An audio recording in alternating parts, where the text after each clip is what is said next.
이 착한 마음, 이제 우리 마음 중에 마지막 이 좋은 땅에 뿌려진 씨, 착한 마음. 이 마음은 이제까지 우리에게 얘기했던 그 세 가지 마음, 길가에 뿌려지고 돌밭에 뿌려지고 가시밭에 뿌려진 그 마음과 다르더라. 그러니까 뭐가 다른가? 좋은 일을 많이 했다는 얘기 같죠? 아니에요. 그러니까 착한 마음에 뭐가 다른가?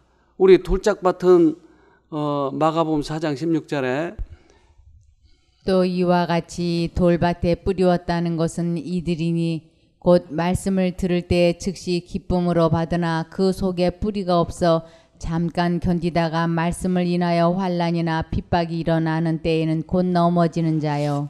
자, 그러니까 가시밭 길가에 뿌려진 밭에 대해서는 이제 우리가 더 얘기할 필요가 없고, 돌밭에 잘못된 점과 가시밭에 잘못된 점을 우리가 깨달으면 이제 그 밭을 일굴 수가 있다 이 말이에요. 그러니까 이것은 결국은 말씀을 들었지만 어려운 일이 다가오거나 또는 환경이 변화되거나 또 사건 속에 나를 괴롭히면 쉽게 우리는 타협해버린다. 그러니까 이때 잘 이겨 넘어가면 돌밭이 일궈진다고 하는 것이에요. 그러니까 내가 지금 어느 부분에 약한가? 어떤 사람들은 이 신앙을 오래 했지만 한 번도 돌을 이렇게 일궈낸 적이 없어요. 어떤 사람은. 여기도 신앙 오래 하신 분 몇 분 계시는데 이분들 마음에 이것을 경험하지 못했으니까 여기 와서 큰 지금 경험을 하고 계시는데, 과거에 알았던 성경절이 내게 들리면 또 다시 옛날에 그 교만으로 또 빠져버려요. 많이 알았다고 하는 것이 마치 신앙이 좋은 것처럼 착각하고 있다고요. 근데 아는 거와 실제적으로 밭을 일구는 거와는 다르다 이 말이에요. 그래서 나에게 지금 어떤 말씀을 주시나 이것을 잘 생각해 보시고 경험을 하세요. 그 오래되었기 때문에 자랑한 그 마음이 누가 준 거냐고요. 그렇다면 겸손하게 다시 시작하면 되는 거예요. 우리는 쉽게 타성에 젖어버려요. 그러니까 내가 여기 와서 처음 이것을 발견했다 그러면 아예 처음부터 시작을 해야 돼요. 이게 꽤 많은 사람들이 이 돌밭 사람이다 라고 얘기를 해요. 우리 영감에 그러는 거의 대부분이 돌밭 청중이라고 이렇게 표현합니다. 그렇다면 여기서 내가 빠져나오기 위해서는 어떻게 해야 되는가? 자, 그 다음에 가시밭은 18절부터 또 어떤 이는 가시떨기에 뿌리우는 자니 이들은 말씀을 듣되 세상의 염려와 재리의 유혹과 기타 욕심이 들어와 말씀을 막아 결실치 못하게 되는 자요. 네. 세상의 염려, 재리의 유혹, 욕심, 이것들이 자라지 못하게 만든다. 그러니까 씨가 발아해서 열매를 맺기 위해서 자라는데 자라지 못하게 만든 가시가 뭐라고요?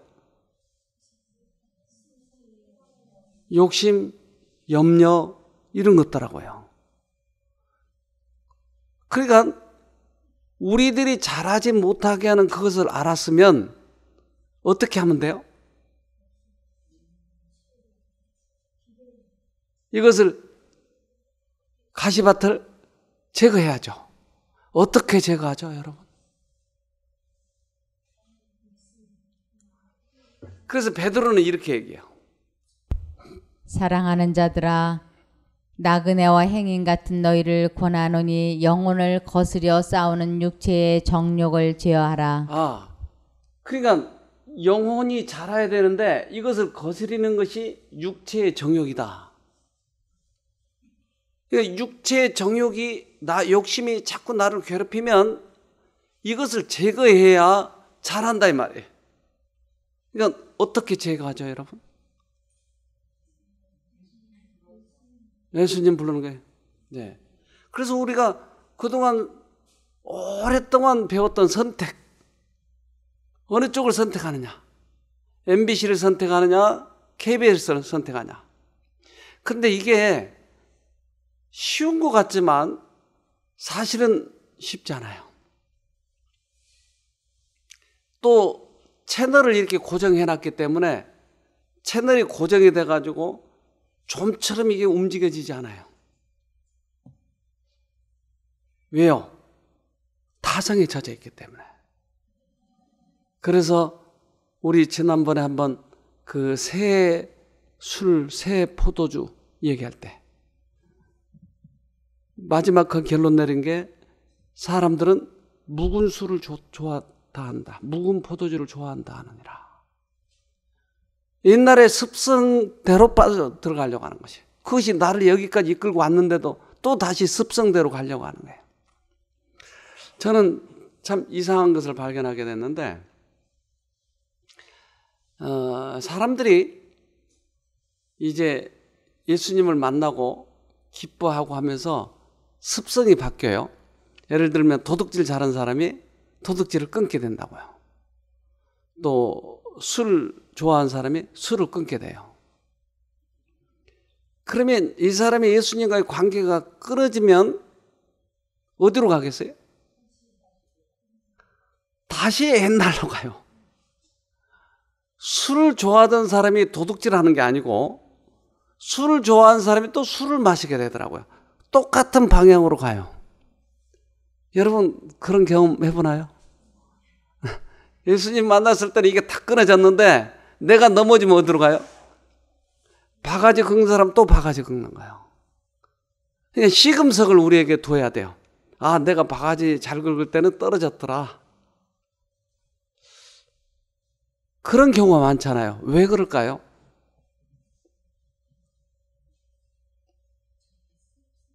자기 습성, 타성에 젖어서. 그리고 또 한 가지는 사단이 여러 종류의 사단이 있더라고요. 근데 나를 따라다니는 사단은 그거 주특기예요. 술 잘 먹게 하는 주특기, 도박 잘하게 하는 주특기. 그러니까 이것에 대해서 아주 이 일인자이기 때문에 우리를 넘어뜨릴 때 자기 주특기대로 넘어뜨리는 것이. 그러니까 내가 그쪽으로 꼭 넘어가는 것이. 그래서 우리는 하나님은 떨어진지 안 떨어진지 잘 모르기 때문에 이 시금석을 두세요. 아, 내가 음식에 절제가 안 될 때는 떨어지더라. 내가 바가지 다시 긁을 때는 그랬더라. 근데 바가지를 긁으면서 일리가 있다는 거예요. 그러니까 긁는 거예요. 이게 넘어지는 거예요. 시금석을 두세요. 여러분도 있습니까, 시금석? 예. 여러분은 뭐예요? 여러분 뒤에 사단을 내가 좀 봐야 되겠으니까 가르쳐 주세요. 여러분은 뭐예요? 자기 자랑입니까?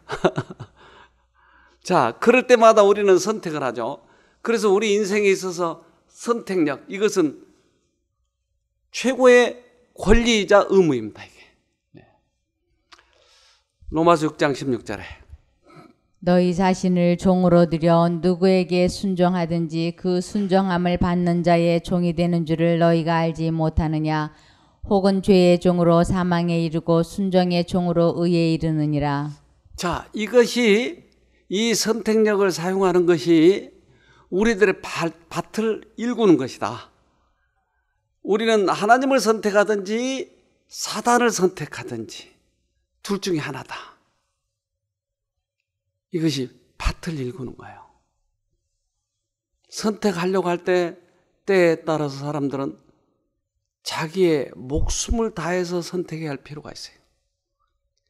얼마나 이 선택할 때 많은 유혹이 있는지 몰라요.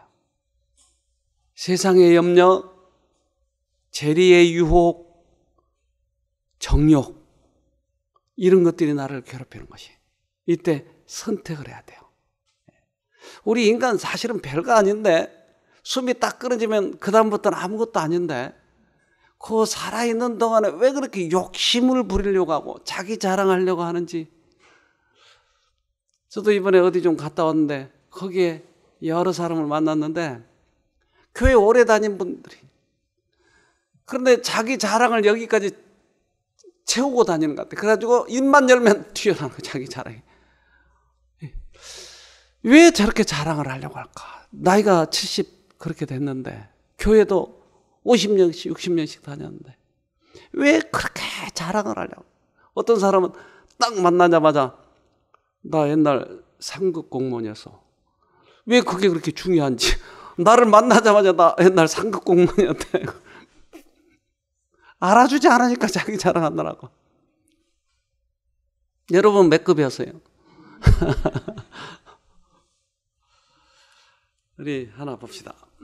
하지만 마다가스카르에서 온 이른바 해성란이라고 하는 이 난초는 꽃 뒤에 있는 대단히 긴 관 모양의 기관 밑바닥에 꿀을 보관합니다.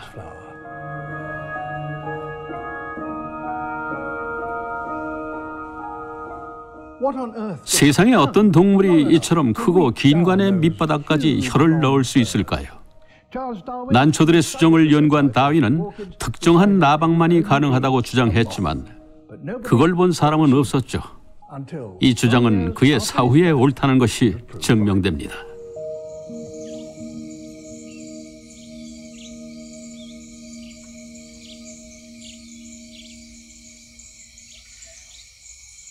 이 나방은 산토판 모르가니 프레딕타입니다. 모건이 예측한 박각시 나방이라는 뜻이죠.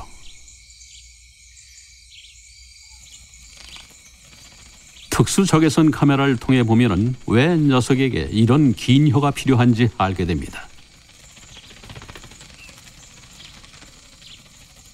혀의 길이는 약 30cm.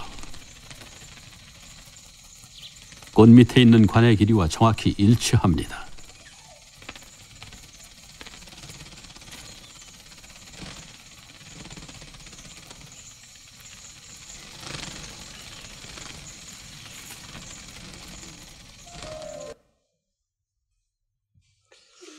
저 난초의 그 꿀, 이것은 저 깊이 들어있는데 이것을 누가 먹느냐고요, 누가. 그래서 사람들은 이것을 참 이상하게 생각했어요. 왜 꿀이 그 속에 들어있을까? 그럼 그 꿀을 먹는 무슨 동물이 있을까? 근데 있을 거라고 예측을 했는데 실제적으로 30cm가 넘게 이게 빨대가 있었다는 거야. 아까 각시나방인가 서방나방인가. 그러니까 저 난초를 위해서 그 나방을 만드셨겠죠. 긴 부리를 가진. 이게 우연일까요? 그럼요. 하나님은 섭리로 만드셨죠. 그러니까 모든 동물과 식물들이 다 하나님의 관리 속에 들어있다고 하는 것이. 우리들은요, 마찬가지예요. 우리들 앞에 사건이 닥쳤을 때 하나님이 몰라라가 아니에요. 정확하게 이 사건을 헤쳐나갈 수 있는 지혜를 주셨고 해결책을 만들어 놓으신 것이에요. 그러니까 믿기만 하면, 하나님께 의지만 하면 이 문제가 해결이 될 텐데 우리는 우리 스스로 해결하려고 하기 때문에 나방보다 못한 것이. 자, 이것을 잘 이해하고 있는 사람은 어떨까요? 어떤 문제마다 닥쳐올 때 하나님께 물어보겠죠. 네. 자, 마가복음 4장 20절에 좋은 땅에 뿌리었다는 것은 곧 말씀을 듣고 받아 30배와 60배와 100배의 결실을 하는 자니라. 좋은 땅에 뿌렸다. 이것은 30배, 60배, 100배. 여러분, 옥수수를 심어보면 옥수수가 보통 몇 자루가 나오죠? 2자루. 네, 2자루. 그러면 한 자루에 알맹이가 몇 개 정도 있을까요? 한 자루에. 그것도 안 세보고 잡수세요? 몇 개? 혹시 세보신 분? 예? 예, 같지 않죠. 그러니까 평균적으로 120개 정도? 네. 네? 200개. 예. 근데 대충 한 100몇십 개에서 200개 사이더라고요. 정확히 맞히시네. 보통 우리 뒷밭에 있는 걸 보니까 한 150개 정도 났었어요. 150개. 제가 이 글을 읽고 진짜 60배, 100배 정도 되나 하고 봤더니 100몇십 개 되더라고요. 그러면 두 자루면 하나는 좀 작죠, 되게. 한 300개 가까이. 그러니까 하나를 심으면 100배가 나오는 것은 최대의 수확이다 이 말이에요. 우리 마음에 씨를, 하나님의 씨를 심었는데 300개 정도 나오더라. 어디에서요? 좋은 밭에서는. 여러분 좋은 밭인가요? 나쁜 밭인가요? 좋은 밭이에요? 네. 그 밭에다가 심어놨더니 옛날은 성질 잘 내던 사람이 성질을 안 내. 하나 맺혔네요, 그거. 바가지 잘 긁던 사람이 안 긁어. 2개 맺히네요. 이렇게 해서 100개 정도 맺히려면 여러분 생에 잘 나타날까요? 그런데 이 좋은 밭에서 설명을 할 때 예, 누가복음 8장 15절에 좋은 땅에 있다는 것은 착하고 좋은 마음으로 말씀을 듣고 지키어 인내로 결실하는 자니라. 좋은 땅에 있다고 하는 것은 말씀을 듣고 인내로 결실하는 자다. 자, 그러니까 우리가 밭을 생각할 때 밭은 좋은 일을 많이 했다는 얘기죠, 지금? 무슨 말이에요? 이걸 잘 우리가 이해해야 내가 좋은 밭인지 아닌지, 앞으로 좋은 밭이 되면 어떤 사람이 될지 이걸 이해할 수 있는 거예요. 자, 좋은 밭은 많은 착한 일을 했다는 얘기죠? 그럼요. 무슨 말이에요? 이게? 인내로 결실하는 거예요. 그러니까 우리 마음에 말씀이 들어올 때 성향 자체가 하나님을 선택하는 성향을 가지면 이게 인내해서 결실이 되는 것이다. 좋은 일, 착한 일을 많이 했다는 얘기가 아니다고요. 그 성향 자체가 하나님을 선택하는 그런 사람이더라. 성향 자체가. 그러니까 여기에서 열매가 자꾸 열리는 것이에요. 그래서 착한 일을 해서 내 마음을 다른 사람들에게 보여주려고 하는 것은 착각이다 이 말이에요. 나의 성향 자체가 자꾸 하나님 쪽을 선택하는 사람들이 좋은 밭이라. 네. 봅시다. 성령의 역사에 자신을 굴복시키는 자는 마음이 착한 자이다. 그는 자기의 죄를 고백하고 하나님의 자비와 사랑의 필요를 느끼는 자이다. 그는 진리를 알고자 하고 그것을 순종하고자 진정으로 열망하는 자이다. 어진 마음은 믿는 마음이며 하나님의 말씀에 대한 믿음을 가진 마음이다. 네, 성령의 역사에 자신을 굴복시키는 이것이 좋은 밭이다. 자기가 본성적으로 착한 일을 많이 하는 그런 사람도 있다고요. 근데 이것을 좋은 밭이라고 얘기하지 않는 거예요, 지금. 성령의 역사에 굴복하는 자예요. 이것을 좋은 밭이라고 얘기하는 거예요. 여러분, 이것을 잘 착안하시면 우리도 좋은 밭이 될 수 있을까요? 그럼요. 네.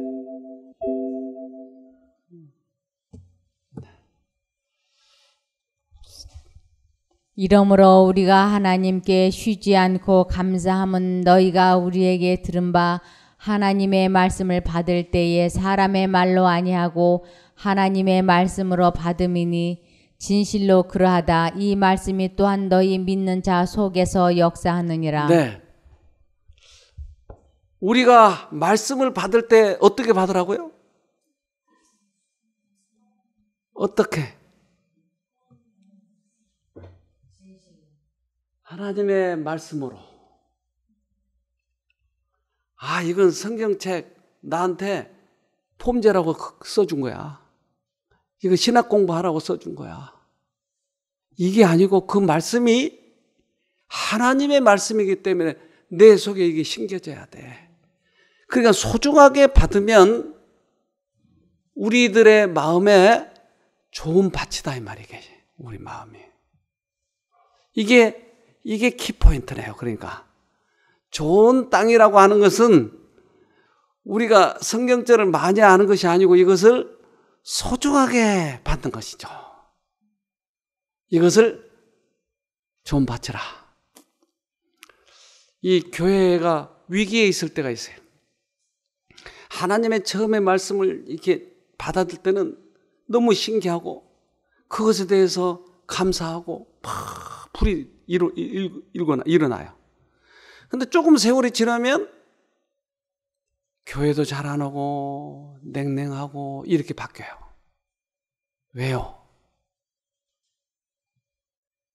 쉽게 타협을 하고 말씀을 소중하게 여기지 않기 때문에. 그냥 매일 말씀을 이렇게 적용해 본 사람은 그 다음에 어떻게 할까? 어떻게 할까? 이런 기대감 속이었는데 우리들의 이 성향 자체가 이해하는 것으로 그동안에 끝났기 때문에 쉽게 여기에 만족이 와버렸기 때문에 그 다음에는 없는 거예요. 근데 말씀을 생애에 적용하면 그 다음에는 어떻게 될까? 계속 흥미롭게 이런 사람들을 좋은 밭이라 라고 얘기하더라. 네. 사막 식물들은 조건이 맞을 때만 성장할 수 있고 그 기회는 1년을 통틀어도 몇 번 되지 않습니다. 그래서 많은 사막 식물들은 다 자라는데 긴 세월이 걸리죠. 가령 저희 용설란의 경우도 40년이 넘었습니다. 그 시간 동안 용설란은 양분을 만들고 물을 비축해 저 커다랗고 두툼한 잎에 저장해 두었습니다. 하지만 저쪽은 아직 성장 중이고 이 녀석은 다 자랐죠. 이 용설란은 잎에서 물과 양분을 다시 빼내기 시작해서 잎들이 부서지면서 시들고 있습니다. 그리고 이 양분을 이용해 중앙에서 마치 돛대처럼 곧고 거대한 줄기가 올라오는데 여기서 꽃이 피게 되죠. 줄기는 굉장한 속도로 자라서 정점에 도달합니다.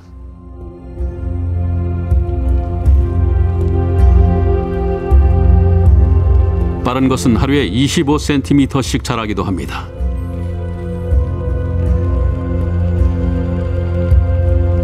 키가 너무 커서 이곳 큐식물원 논신에서도 성장을 방해하지 않도록 지붕에 판유리를 제거했습니다. 용설란은 대단히 드물게 꽃을 피우기 때문에 백년초라는 낭만적인 별명이 붙기도 했죠. 그렇다면 용설란의 줄기가 이처럼 키가 큰 이유는 무엇일까요? 일부 식물들은 곤충들을 이용해 수분을 하고 향기로 곤충을 유인합니다. 하지만 이 식물은 새가 수분을 합니다. 벌새죠.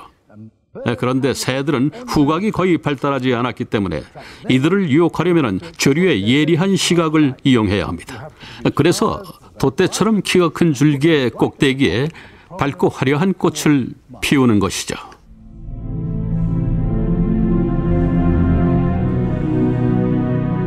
이처럼 빠른 성장에는 적지 않은 대가가 따릅니다.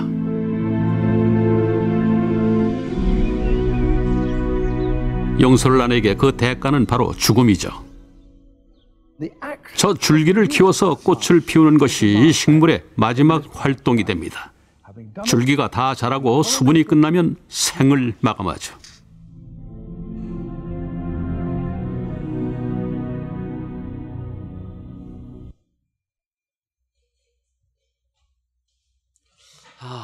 그 꽃을 피우기 위해서 온 정력을 다했기 때문에 생명을 다하는군요. 우리들의 영혼의 생명을 피우기 위해서 우리들의 생은 결국은 없어지고 말 거예요.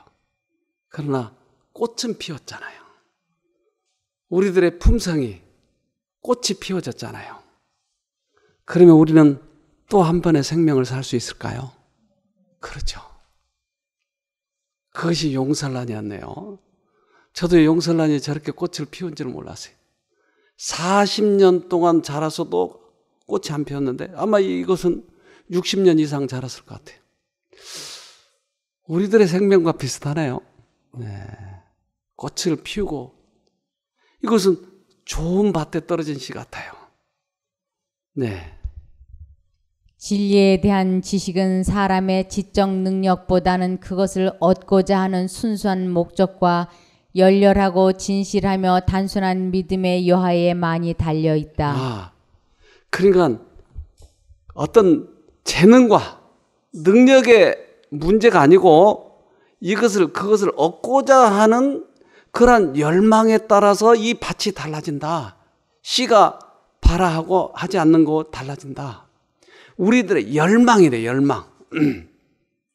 또 봅시다. 성경에서 유익을 얻고자 하는 자들은 자기에게 제시된 진리를 깊이 명상해야 한다. 그는 열심히 그 말씀에 주의를 기울이고 기도하는 마음으로 그 뜻을 알고자 하고 그 거룩한 말씀의 깊은 의미를 맛보아야 한다. 네. 말씀을 듣게 되면 이것을 생애에 적용할 때는 어떻게 해야 될 것인지 이것을 깊이 생각해 보는 것이에요. 저는 그 영감의 책 하나, 스텝스 투 크라이스트라고 하는 책이 있어요. 매 단계마다 이 크라이스트, 예수께 가는 길. 이것을 읽고 나서 상당히 충격을 많이 받았어요. 한 번 읽고, 두 번 읽고, 그러면서 문장이나 단어의 이런 모든 해석들이 가능하게 됐어요.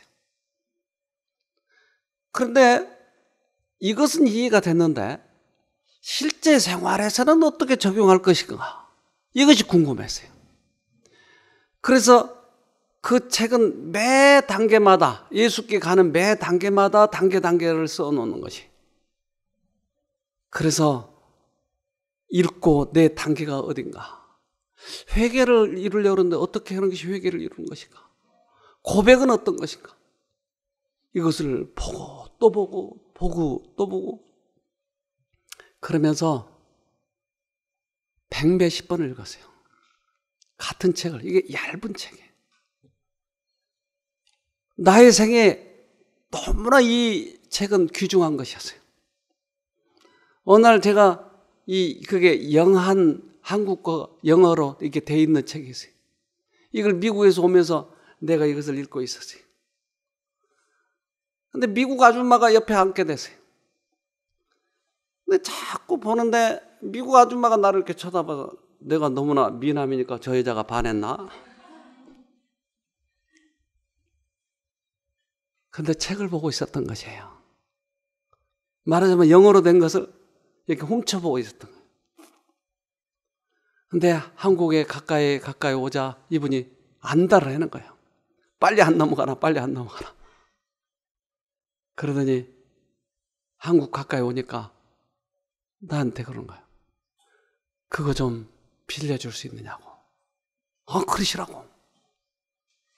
그래서 그걸 보는데 점점 더 한국에 가까우니까 다 못 읽는 거예요. 이거 어디서 살 수 있습니까? 미국에서도 살 수 있어요. 그랬더니 너무 아쉬워하는 거예요. 그래서 그거 가지시겠어요? 그랬더니 너무너무 좋아하는 거예요. 이분은 이제 한국을 들려서 러시아 쪽 그쪽으로 가는데 너무 좋아. 그냥 인사를 한 10번도 더 하는 거예요. 고맙다고. 근데 이렇게 좋은 책이 있어요.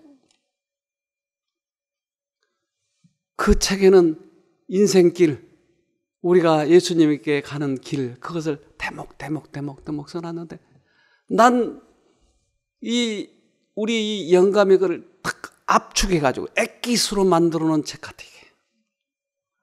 나에게 많은 감동을 줬고 나의 인생길에 있어서 많은 이 지침을 해줬던 그런 책이에요. 좋은 책이에요. 그래서 또 보고 또 보고 또 보고 보다 보니까 100번이 넘게 봤어요. 어떻게 생애를 살아가는 거예요? 지식이 아니고 어떻게 살아가느냐. 여러분 그렇게 하면 하나님께서 축복을 해 주실 거예요. 고넬료라고 하는 사람이 있었어요. 이 사람은 이방인이었어요. 백부장이었어요. 이 사람은 하나님도 모르고 아무것도 몰랐어요. 그러나 이방인에게도 하나님께서는 역사하실까요? 그래서 계속 하나님께서 그의 마음에 역사하셨을 때 이 하나님의 말씀을 받아들이기 시작을 했어요. 사도행전 10장 1절에 가이사라에 고넬료라는 사람이 있으니 이달리아데라 하는 군대의 백부장이라. 그가 경건하여 온 집으로 더불어 하나님을 경외하며 백성을 많이 구제하고 하나님께 항상 기도하더니. 그는 하나님을 믿지 않았지만 양심 속에 들려주시는 그의 하나님 음성에 순종하기 시작을 했어요. 점점 하나님께 가까이 가면 가까이 갈수록 궁금해진 게 많겠죠. 과연 하나님 어떤 분일까? 어떤 분일까? 그래서 좋은 밭에 떨어진 이 씨의 대표적인 인물로 고넬료를 제시했어요. 이방인이었어요. 그는. 그가 점점 궁금하기 시작하는 거예요. 사도행전 10장 6절에 저는 비장 시몬의 집에 우거하니 그 집은 해변에 있느니라 하더라. 이 사람이 누굴까요? 하나님은 너무나 궁금해하는 사람들에게는 하나님을 알고 있는 사람을 붙여주게 돼요. 그러니까 하나님을 갈급한 사람에게 하나님을 알고 있는 사람을 붙여주는 것을 뭐라고 할까요? 이것이 전도예요.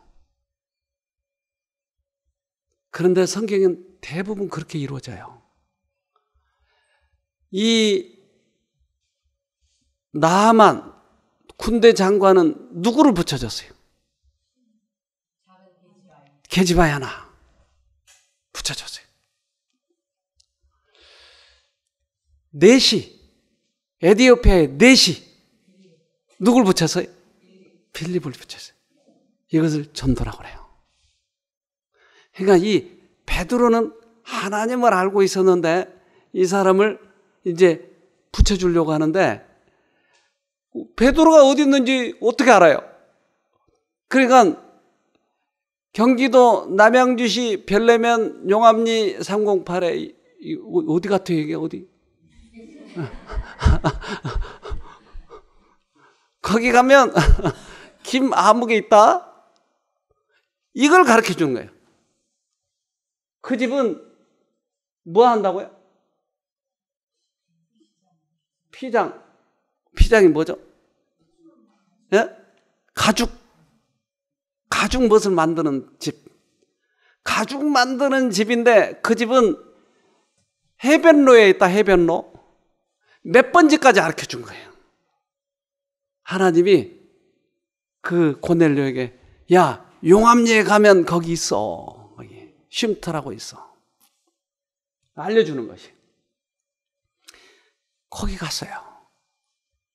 갔는데 베드로가 그때 잠깐 낮잠을 자고 있었어요. 낮잠을 자는데 뭐가 보였어요? 이런 동물들이 있었어요. 이런 동물이 뭐예요 이게? 이스라엘 사람들은 그때까지 이 레위기에 나오는 그런 먹지 못하는 고기와 먹는 고기에 대해서 구분했어요. 그러니까 신약에서도 그러니까 먹을 것 먹지 말고 그들은 계속 하나님을 믿는 사람이 이것을 구분했어요. 그러니까 먹지 않는 동물들이 계속 하늘에서 내려와가지고 보자기 쌓여가지고 야 이거 먹어 이거 먹어 나 못 먹잖아요. 먹으라니까 3번이나 그때 꿈에 딱 했어요. 아 이방인들을 그동안에 우리는 개로 알았는데 이방인에게도 복음을 전하라고 하는 것이구나 깨닫게 되는 것이에요. 그런데 문이 똑똑 두들면서 여기 베드로 선생 계시나요? 난데 우리 주인이 모셔오라고 그랬어요. 우리 주인이 꼭 보고 싶어 해요. 그래서 둘이 만나게 되는 것이에요. 이걸 뭐라고 그런다고요? 전도요. 그러면 내가 여기에서 하나님을 만나게 되면 어떤 일이 일어날까요? 하나님을 만나고 깨닫게 되면 어떤 일이 일어날까요?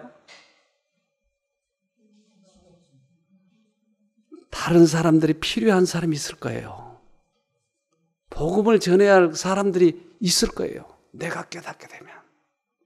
제가 이 얘기를 옛날에 훈련원, 이 평신도 훈련원이라고 하는 곳에서 이 강의를 몇 년 동안 했어요. 그 중에 한 분이 이 말을 듣고 집에 가서 예수님을 계속 찾고 만나고 해서 예수님을 딱 만나니까 계속 사람들이 찾아오는, 계속. 그래서 글을 써서 나한테 보냈더라고요. 그때 그 이야기해 주신 것이 그것이 진리였어요. 죽은 자가 죽은 자를 전도하는 게 아니고 산 자가 죽은 자에게, 소경이 소경을 인도하는 것이 아니고 눈이 뜬 자가 소경에게. 여러분, 그래서 내가 예수님을 만나고 기뻐해 보세요. 그러면 만나잖아요. 저의 생애를 통해서도 가르쳐 주시더라고요. 사도행전 10장 12절에 그 안에는 땅에 있는 각색 4발 가진 짐승과 기는 것과 공중에 나는 것들이 있는데 또 소리가 있으되 베드로야 일어나 잡아먹으라 하거늘. 네, 잡아먹으라. 그래서 이방인에게도 복음을 전하는 거노아. 그리고는 그 따라가요. 따라가서 이제 만나게 되는데 사도행전 10장 34절에 베드로가 입을 열어 가로되 내가 참으로 하나님은 사람의 외모를 취하지 아니하시고 각 나라 중 하나님을 경외하며 의를 행하는 사람은 하나님이 받으시는 줄 깨달았도다. 사람은 외모로 취하지 않고 그 속에 어떤 밭이냐에 따라서 하나님께서는 그 사람들을 이끄신다. 고넬료가 이방인이었어요. 그렇기 때문에 하나님은 무시한 것이 아니고 그의 마음 밭이 어떠냐에 따라서 하나님은 취하시고 이끄신다. 우리가 좀 알기 때문에, 지식을 알고 있기 때문에, 진리를 알고 있기 때문에 우리는 교만해버리는 경향이 있어요. 이스라엘 사람들이 이것으로 인해서 다 망했어요. 선민의식으로 인해서 그들은 다 망해버렸어요. 그러나 하나님께서는 개인적으로 이렇게 역사하신다고 하시는 거예요. 지금도 우리가 지금 말씀을 듣는 태도가 있는데, 여기서 말씀을 전하고 있는데 어떤 사람은 그거 별거 아니야, 그리고는 졸고 힘들어하고 이런 사람도 있고, 어떤 사람은 야, 내가 그렇게 잘못해 왔는데 앞으로는 잘 살아야 되겠네, 밭을 읽어야 되겠네, 이런 사람도 있더라. 그러니까 어떻게 우리가 취급하느냐는 거예요. 이 복음을, 이 씨를 어떻게 취급하느냐, 이것이 문제다. 자, 더 봅시다.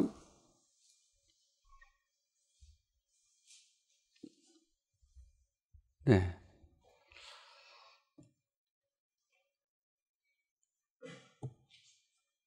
네. 그는 우리가 그분의 사랑과 자비를 묵상하고 구원에 대해 경륜에 나타난 그분의 기이한 역사를 연구하기를 바라신다. 네. 우리가 좋은 밭이 되기 위해서는 그분에 대해서 연구하고 내 생애에 적용하는 것을 어떻게 할까? 이 고넬료는 양심적으로 말씀하신 하나님의 음성에 굴복해서 차츰 연구하고 연구하더라, 이 말이에요. 네. 더욱 강하고 완전한 정신이 우리를 주관하게 될 것인데 이는 우리가 길이 참는 능력의 근원이신 자와 산연합을 이루었기 때문이다. 우리는 거룩한 생애를 통해 예수 그리스도께 온전히 사로잡히게 될 것이다. 우리는 더 이상 보통 사람과 같은 이기적인 생활을 살지 않게 될 것이다. 그리스도께서 우리 안에 거하실 것이며 그의 품성이 우리의 성품 가운데 재현될 것이다. 그리하여 우리는 혹 100배, 혹 60배, 혹 30배가 되는 성령의 열매를 맺게 될 것이다. 네. 우리들의 정신이, 우리들의 기질이 어떤 일에 당하면 하나님께 매달리고 하나님을 향하는 이 기질을 뭐라고 그런다고요? 이걸 좋은 밭이라고 한다. 좋은 밭은 우리가 착한 일을 많이 했기 때문이 아니고 우리들의 기질 자체가 하나님 쪽으로 자꾸 매달리는 거예요. 하나님 쪽으로. 이것을 좋은 밭이라고 한다. 이 좋은 밭을 만들기 위해서는 자꾸 묵상하고 연구하고 우리의 생애에 어떻게 적용할 것인가, 예수님은 왜 돌아가셨는가, 이것을 계속 연구하면서 생애 내 것으로 만들지 않은 것이에요. 이것이 좋은 밭을 만드는 것이. 착한 일을 자랑하고 폼재는 것, 이것은 껍데기, 아무짝에 쓸데없는 것이. 대부분의 사람들이 자기를 착한 사람으로 보이려고 애를 쓰는 이것 때문에 많이 망가져 버리고 많아요. 자기를 높이는 정신은 다른 쪽에서 오는 것이에요. 그것은 사단에게서 오는 거다 이 말이에요. 그러니까 기질 자체가 바뀌어야 된다고 하는 것이. 기질이 바뀌어야 돼, 기질이. 그는 우리가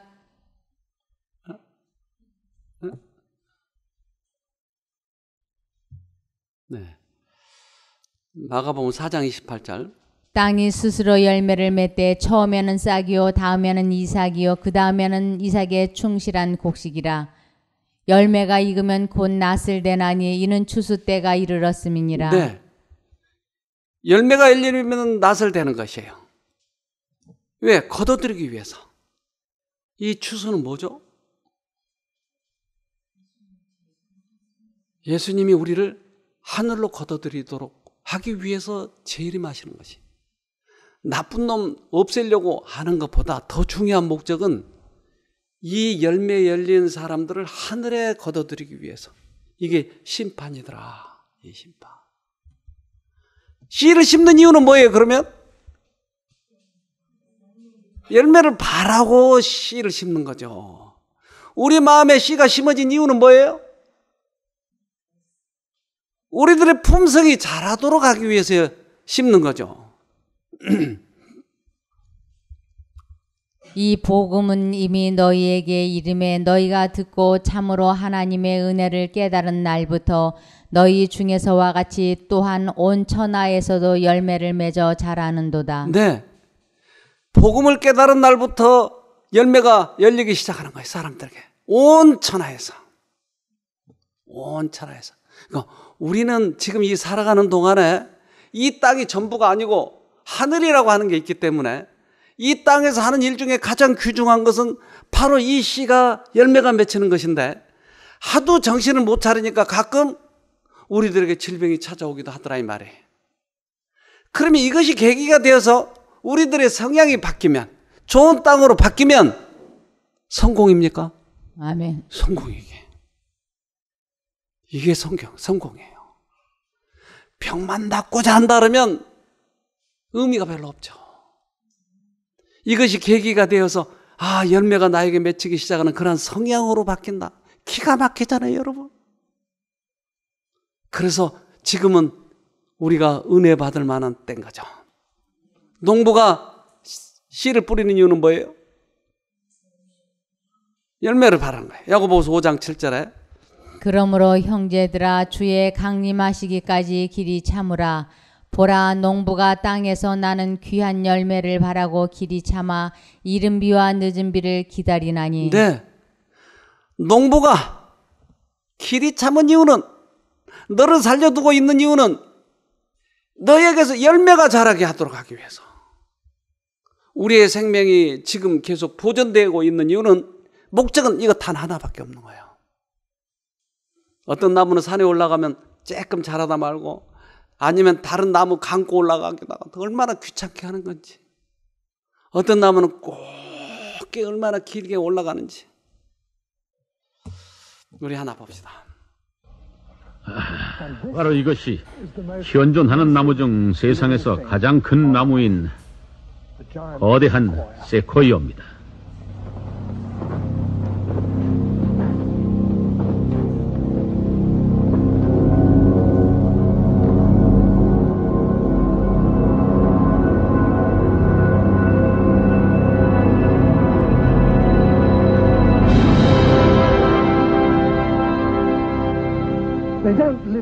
이 나무들은 강털 소나무만큼 오래 살지는 못하지만 거의 3,000년 이상을 살 수 있습니다. 그리고 무려 100m에 육박하게 자라는데 이것은 매년 약 20m 정도 크기의 보통 나무가 더해지는 것과 마찬가지라고 할 수 있습니다. 따라서 정말 큰 나무는 그 무게가 1,000톤이 넘을 겁니다.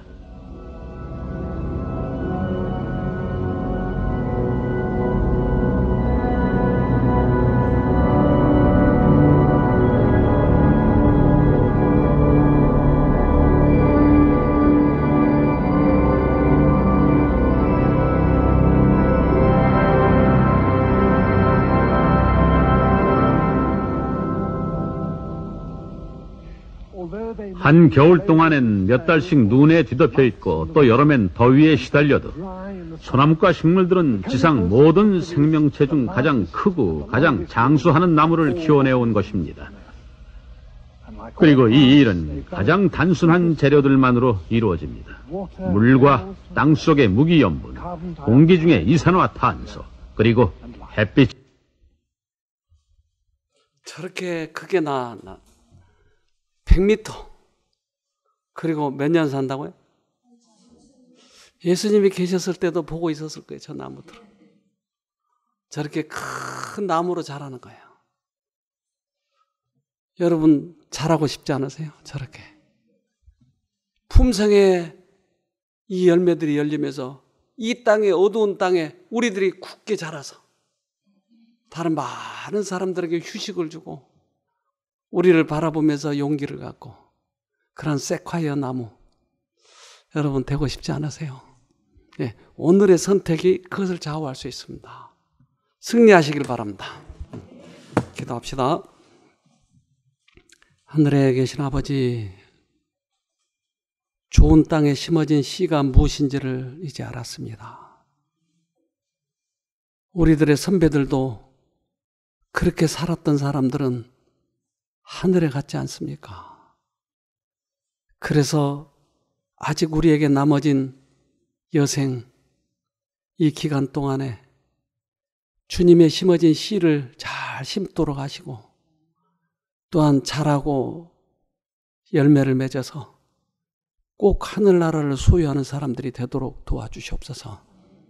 어떻게 보면 우리들에게 아주 중요한 기회, 주님께서 철호의 기회를 우리에게 주셨습니다. 그래서 우리의 마음밭을 다시 읽어보고자 하오니 저희들을 받아주시고 바꿔주셔서 하늘을 놓치지 않는 저희가 되도록 도와주시옵소서. 오늘 이제 작은 일에서부터 시작하려고 합니다. 이웃 간의 문제 또는 어떤 욕망, 이런 문제들과 싸워서 이기고자 합니다. 우리의 수명이 얼마나 남았을지, 우리들의 정신이 얼마만큼 더 유지될지 알 수 없습니다만 좋은 밭이 되면 단 하나의 열매라도 열리기만 하면 주님께서 하늘을 선물로 주시겠다고 하셨지 않습니까? 그래서 오늘 시작하면 하늘이 우리 것이오니 오늘 하루 꼭 승리하는 모든 사람이 되도록 도와주시옵소서. 예수님 이름으로 기도합니다. 아멘.